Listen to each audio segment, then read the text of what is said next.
Assalamualaikum warahmatullahi wabarakatuh. Di sini kita akan mempresentasikan hasil diskusi kami tugas kelompok Alisan dan Iptek. Di sini kita membahas etos dan kode etik keilmuan. Anggota kelompok ada satu Muhammad Haidar Al-Faruqi, 2 Malik Fajar Nugroho, 3 Rifki Muhammad Sotek. Etos dan kode etik keilmuan. Etos keilmuan. Bila kembali ke wahyu pertama yang diturunkan kepada Nabi Muhammad SAW, Quran surat Al-Alaq ayat surat ke-96 ayat 1-5, nampak bahwa semangat keilmuan merupakan salah satu sisi dari dua semangat kembar. Sementara sisi lainnya adalah semangat tauhid. Semangat tauhid terlihat pada penyadaran asal muasal manusia bahwa ia makhluk Tuhan yang diciptakan dari segumpal darah. Sementara etos keilmuan terlihat pada penyadaran etis bahwa Tuhan selain pencipta juga pemurah yang memberikan ilmu kepada manusia lewat hasil goresan penanya. Mengapa semangat keilmuan menjadi salah satu sisi dari dua semangat kembar yang dibawa Islam dapat ditelusuri dari beberapa pesan Al-Quran?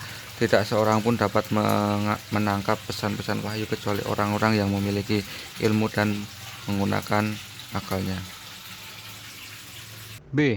Kode etik ilmuwan. Sebuah tawaran tentang kode etik Islami untuk pengembangan ilmu telah direkomendasikan dalam sebuah seminar internasional tentang pengetahuan dan nilai di Stockholm, Swedia 1981.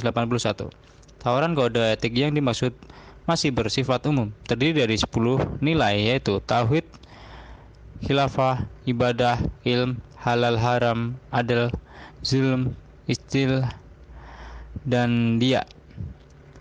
Sadar 1988-7-8. Dari 10 nilai itu, nilai yang paling mendasar yaitu adalah tauhid, yang biasa bermakna keesaan Tuhan. Allah itu esa, tidak mempunyai partner atau tidak ada satupun yang patut disembah kecuali Dia. Dari tauhid lahir nilai khilafah. Allah memberikan mandat kepada manusia untuk menjadi wakil-wakilnya di muka bumi, sehingga manusia tidak bebas sebebasnya tetapi bertanggung jawab kepada Allah, termasuk dalam kegiatan pengembangan dan penerapan ilmu. Ibadah yang berarti kontemplasi terhadap keesaan Allah memang banyak manifestasinya. Salah satu manifestasinya yang bermakna sempit adalah ritus. Dalam bentuknya yang khusus tetapi dalam maknanya yang luas, manifestasi ibadah adalah suatu kehidupan yang secara terus-menerus mengabdi dan patuh kepada Allah, mencakup semua kegiatan spiritual, sosial, ekonomi, politik, budaya, dan tujuan leluhurnya mencari ridha Allah. Halal mencakup semua ilmu dan kegiatan yang bermanfaat bagi individu, masyarakat, dan lingkungan. Ilmu yang halal akan dipromosikan, adil, keadilan sosial, dan istilah kepentingan umum. Adapun haram mencakup semua ilmu dan kegiatan yang merusak manusia dan lingkungannya, baik secara fisik, intelektual, maupun spiritual. Sehubung dengan itu, penelitian yang mempromosikan aliansi, dehumanisasi, pengangguran, konsentrasi, kekayaan pada segelintir orang, dan perusak lingkungan ditolak. Selanjutnya adalah C. Wacana integrasi keilmuan. 1. Islamisasi ilmu pengetahuan. Paradigma Islamisasi ilmu pengetahuan ditemukan oleh Syed Naqib Al-Attas dalam berbagai literatur yang tersebar di Al-Attas 1995 menyimpulkan bahwa usaha Islamisasi ilmu harus dimulai melalui kajian mendalam terhadap asas-asas metafisika dan epistemologi Islam yang telah dirumuskan dengan elegan oleh pemikir Islam klasik. Ismail Raji Al-Faruqi 2003 menyatakan bahwa proses Islamisasi harus dikenakan secara langsung terhadap bidang-bidang ilmu yang bersangkutan. Islamisasi ilmu Al-Faruqi dimaksudkan sebagai respon positif terhadap realitas pengetahuan modern yang sekularitis di satu sisi, dan Islam yang terlalu religius di sisi lain, dalam model pengetahuan baru yang utuh dan integral tanpa pemisahan di antara keduanya. Secara terperinci yang dimaksud ialah sebagai berikut. 1. Menguasai disiplin ilmu modern. 2. Menguasai warisan Islam, Islamic heritage. 3. Menentukan relevansi Islam yang tertentu bagi setiap bidang ilmu modern. 4. Mencari cara-cara bagi melakukan sintesis yang relatif antara lain ilmu modern dan ilmu warisan Islam. 5. Melancarkan pemikiran Islam ke arah jalan yang boleh membawanya memenuhi kehendak Allah. Hudori 2013. Terima kasih, saya akan melanjutkan presentasinya. 2. Pengilmuan Islam di Indonesia, wacana tentang sains Islam tidak selalu diamini oleh seluruh pemikir Muslim. Kunto Wijaya mengulas wacana sains Islam dalam bukunya Islam sebagai Ilmu, Epistemologi, Metodologi, dan Etika 2004.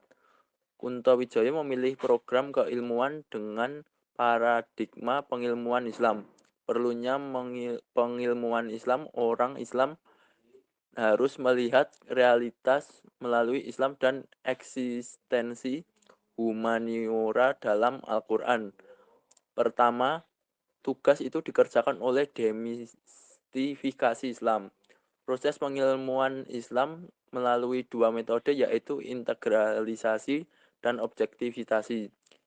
Integralisasi ialah pengintegralisasian kekayaan keilmuan manusia dengan wahyu atau petunjuk Allah dalam Al-Quran beserta pelaksanaannya dalam sunnah Nabi. Sedangkan objektifikasi ialah menjadikan pengilmuan Islam sebagai rahmat untuk semua orang. 3. Integrasi interkoneksi. Selain dua paradigma tersebut, kini muncul paradigma ketiga dalam wacana sains Islam, yaitu integrasi interkoneksi.